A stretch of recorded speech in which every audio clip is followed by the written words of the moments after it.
पाकिस्तान में कौन सा परिंदा सबसे ज्यादा पाला जाता है?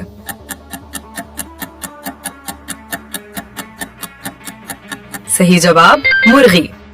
अगला सवाल, वो कौन सा परिंदा है जिसे नहूसत की अलामत समझा जाता है?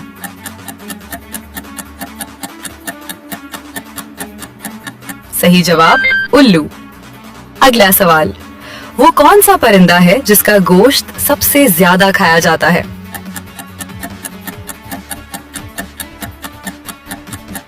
अपनी जहानत से इसका जवाब कमेंट सेक्शन में दें।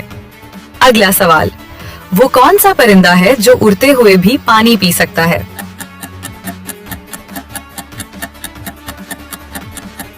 सही जवाब कबूतर। अगला सवाल, वो कौन सा परिंदा है जो बारिश आने से पहले नाचना शुरू कर देता है?